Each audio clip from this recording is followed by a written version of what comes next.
Hello everyone, it's Marie here. Today I'm back with another tutorial in the Stars Upon Stars series where we are hand stitching the Stars Upon Stars, and today we're going to tackle the sashing strips.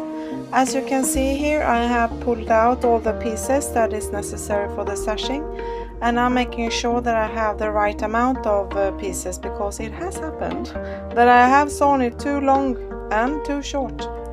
So let's get started with sewing the end pieces on.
So now you have seen me sew a couple of pieces together, and I just thought I'd pop in here to give you a little bit more guidance. And as you can see, I like to put my fabrics right sides together, and the pin is my end station, that's where I'm sewing to. Then I like to make sure that I'm going down in the right place, and I always take a double stitch where I'm starting and not stopping, so there's no tension or breakage. I'm sure there won't be anyway, but it's just the way that I'm doing, and it's personal preference. You can see now that I'm coming soon to the pin, and this is the sign to me not to sew any further. I take the pin out and I take an extra stitch. Then it's just a matter of making sure that I put a brown and a pink and a brown and a pink, or whichever color you prefer. But this is the way that I do it, and it works very well for me. And then on the other side, of course, there will only be browns, as I won't like to have the browns covering the pinks.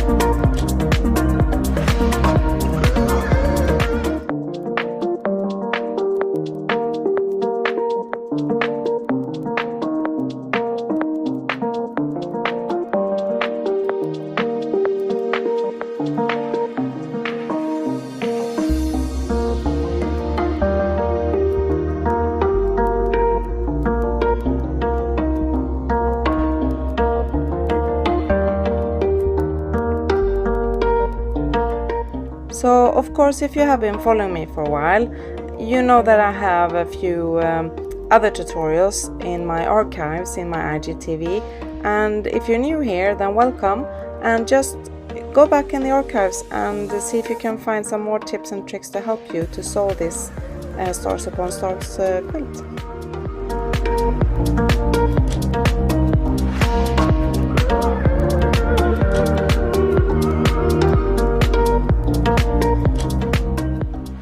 And as you can see, I have come to the end, and here I have a half square, and they are no more difficult to sew than the squares. It's just that I'm a bit angularly challenged, so I like to lay out my pieces and just make sure that they end up where they're supposed to be.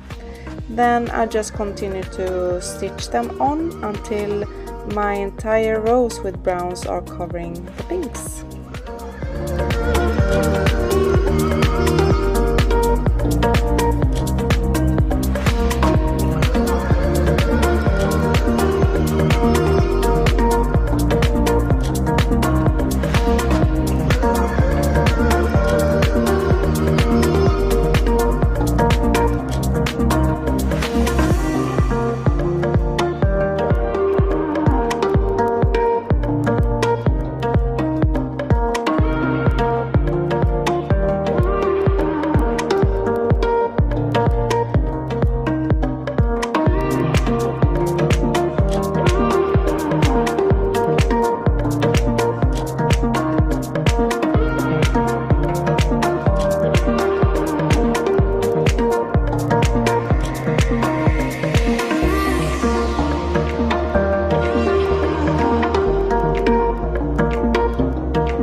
And let me just show you how the rows are looking. They are very neat and I'm very happy with the result. And I'm just keeping adding the browns, but let me just zoom out this row so you can see properly. No, Marie, zoom out. Okay, thanks. So here you can see it. So here you can see that I have already added my white outside half squares. But there's a few things that I would like to point out, and that is that these half squares, they're a little bit taller, and you can see that here that I have almost an inch hanging out. And as I always do, I always take an extra stitch when I'm adding the next one, and then I would like to stitch beyond the marking that is made, because I don't want to get a gap between the sashing and the next piece, which will be the stars upon star. And then when I come to the end here, I just put my needle through, and then I just continue sewing the next piece on. And by doing this, I'm going to get a really good result.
And here you can see I'm taking an extra knot, and here's the end result. Thank you very much for watching, and I will see you in my next video.